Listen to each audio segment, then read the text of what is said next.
Vous pouvez nous en dire un peu plus? Comment va-t-il? Avez-vous des nouvelles? Vous êtes... Je suis désolée, je peux pas parler de ça. C'est un accident, oui. J'ai renversé quelqu'un. Je suis désolée.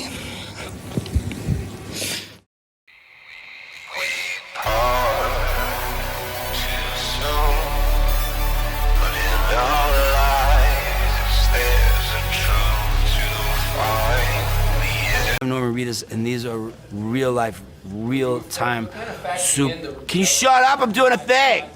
I'm doing a thing here! Shut up!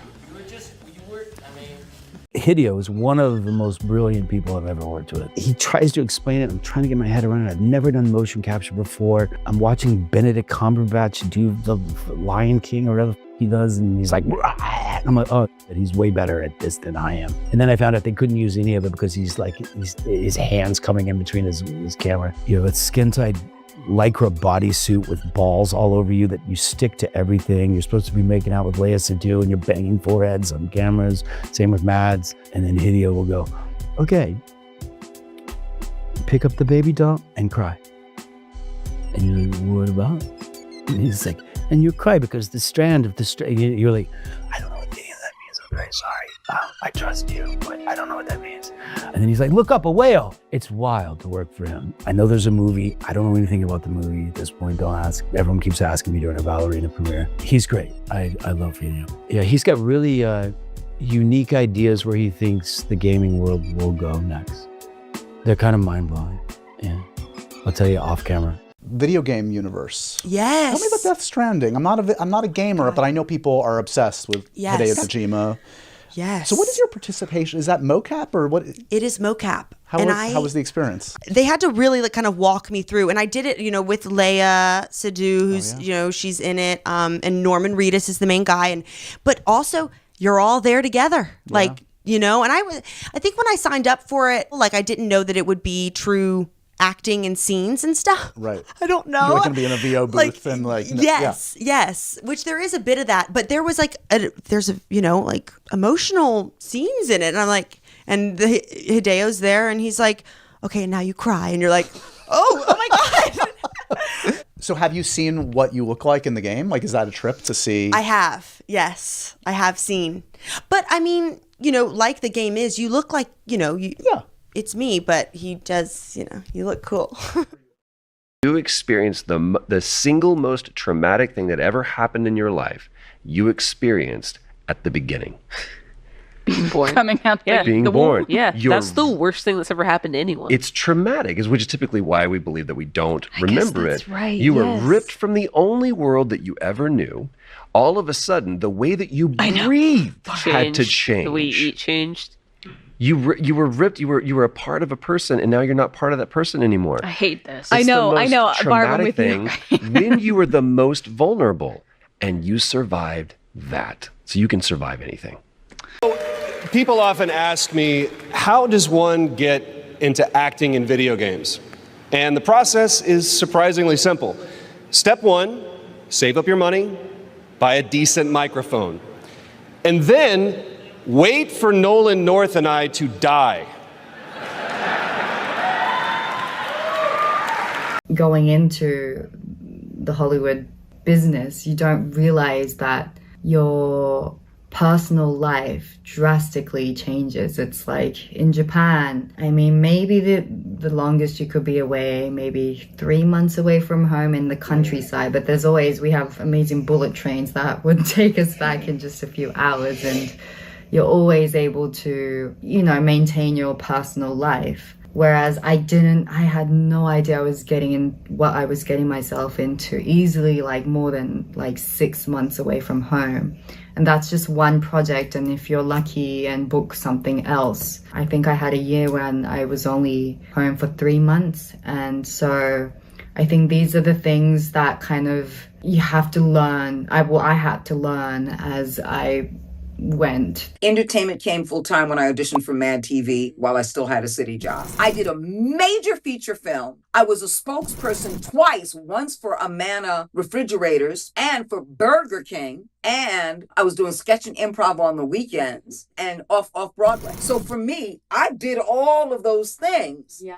Before Mad TV. Mad TV was my third series. What are 5 of your favorites? Baby Murloc, because it's iconic for World of Warcraft.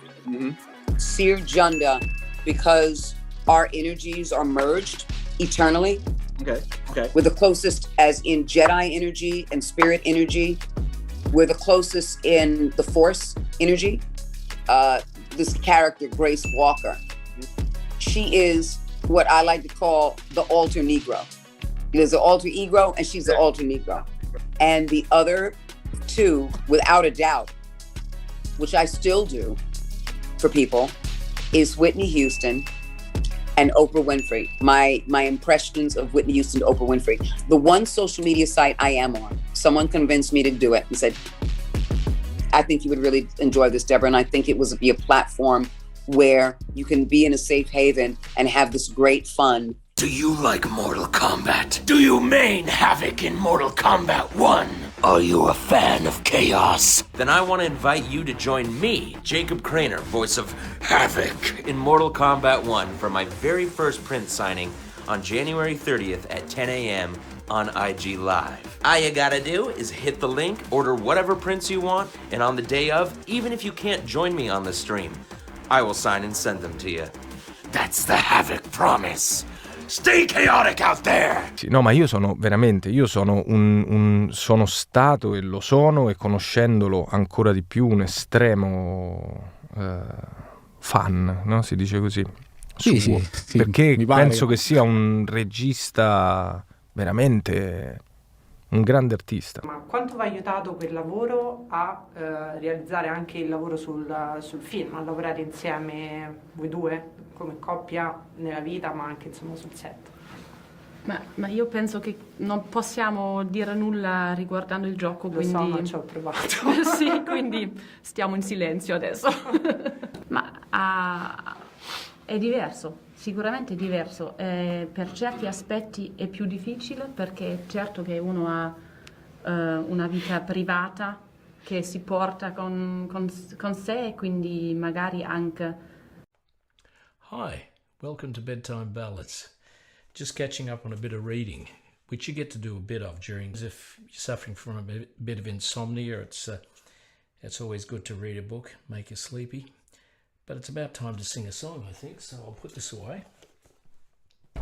And tonight I thought I'd do one of my favourite Beatle ballads. And what do you pick? Which one do you pick? More than likely written by Paul McCartney, because he wrote most of the ballads. Shut up! That's why your mama dead, Jack. Dead as hell. What shoes she got on? In a casket? That's why your granny ain't got no knees. My favorite thing about me is that I try not to judge people. So I try and get on with everybody that I know. As an actor, one of my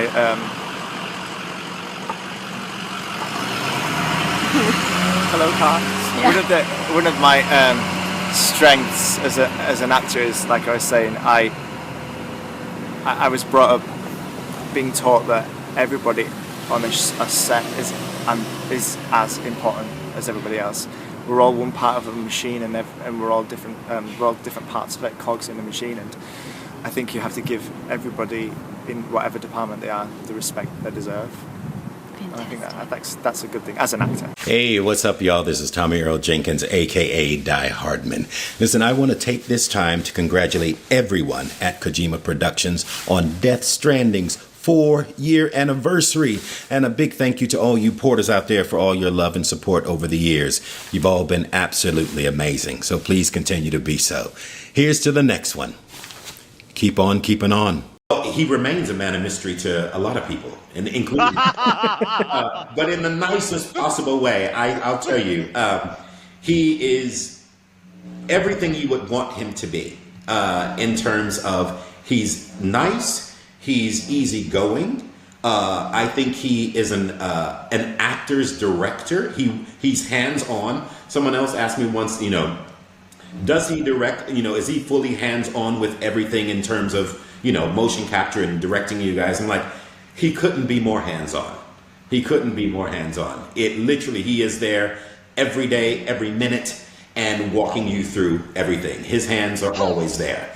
And he's incredibly open to suggestions, I think, from actors. And certainly opportunity for actors.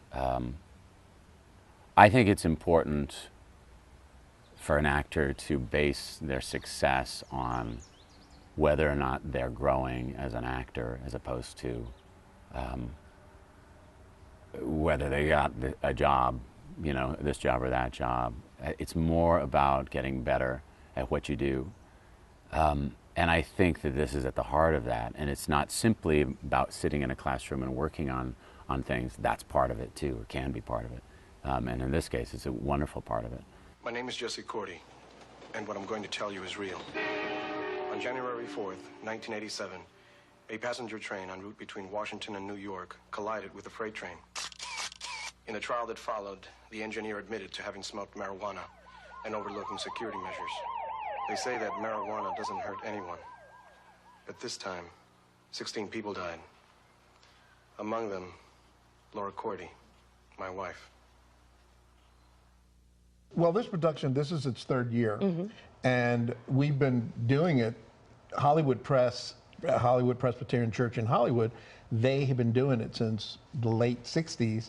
And they do it. This year, the last 3 years, we've been really upping the game. And it is a Broadway stage production, and it's in a 100-year-old Gothic cathedral. Oh, wow.